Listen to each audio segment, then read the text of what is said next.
Salut, c'est Gianni. Comme tu le sais bien, me laisser distraire quand je bosse sur Internet, c'est-à-dire quasiment 70% de mon temps de travail, ce qui n'est pas rien, c'est de loin mon plus gros poison.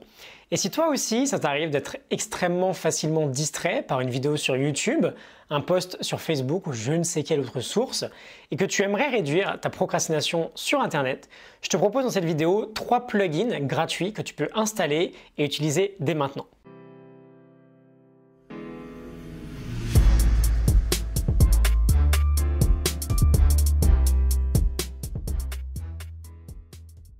Numéro 1, AdBlock. Bon, le plugin AdBlock, je suis quasiment sûr que tu le connais, mais au cas où, je ne peux pas vraiment me permettre de passer à côté en fait.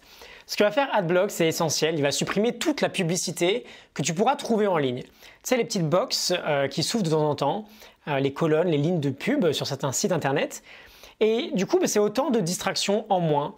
Alors peut-être que, comme moi, finalement, ça t'arrive pas souvent de cliquer sur ce genre de pub, mais ça fait quand même la différence. Tu seras plus tranquille et moins sollicité quand tu navigueras.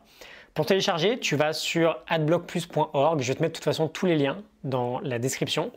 Et le plugin va s'installer automatiquement sur ton navigateur, que ce soit Chrome, Safari, Firefox, Opera, je crois que ça fonctionne partout. Numéro 2, Momentum. Alors ce plugin, il est assez sympa, il ne va rien bloquer en soi, mais il va peut-être t'inciter à faire demi-tour quand tu voudras visiter un site internet sur un nouvel onglet. Tout simplement parce que dès l'ouverture de cet onglet, au lieu d'afficher la barre Google, c'est souvent le cas, la barre Google qui va t'inciter à aller succomber au fait que ça fait 2 heures que tu te demandais si on pouvait traverser le mur du son sans faire le moindre bruit. Moi, à la place, il va t'afficher une page d'accueil que tu peux personnaliser.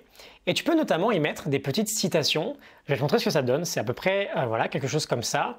C'est disponible, je crois, sur Chrome et Firefox. Pour moi, c'est vraiment un must-have. Et c'est gratuit, ça coûte rien d'essayer. Ça me fait sauvegarder à coup sûr quelques dizaines de minutes chaque jour. Numéro 3, Stay Focus D. Oui, Stay Focus avec un D. Alors, celui-là aussi, je l'adore. Je vis sur Chrome. Je crois qu'il est dispo partout, mais à vérifier. En gros, je vais te montrer ce qu'il fait. Tu vas venir avec moi sur ma page internet. Tu vas sur YouTube, par exemple. Tu fixes un paramètre de temps. Et là, dans cet exemple, j'ai le droit à 10 minutes de YouTube. Et après, ça se bloque. Et tu peux faire ça avec n'importe quel site internet. C'est assez magique. Ça te met des restrictions en fait. Et tu as même l'option extrême, j'adore son nom, c'est l'option nucléaire. Et avec cette option-là, tu peux littéralement tout bloquer pendant le temps que tu auras défini. Avec ces 3 outils, je pense que tu es pas mal armé pour te discipliner un peu plus si tu dois bosser et que tu as tendance à te perdre dans les abysses profondes du net. Voici un beau pléonasme. Il y en a quelques autres, je pense notamment à Newsfeed Eradicator, mais j'ai arrêté de l'utiliser. En fait, il supprime tout ton mur sur Facebook. C'est pas évident de bloquer complètement les réseaux sociaux quand parfois tu travailles sur les réseaux sociaux. C'est pour ça que j'ai supprimé.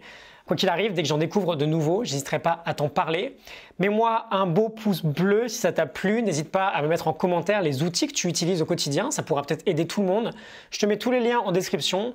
Si tu veux plus d'idées pour combattre la procrastination d'une manière générale, j'ai fait une vidéo qui s'intitule 7 jours pour arrêter de procrastiner et passer à l'action. Je te conseille d'aller y jeter un œil. Je te retrouve demain pour une nouvelle vidéo. À demain. Salut.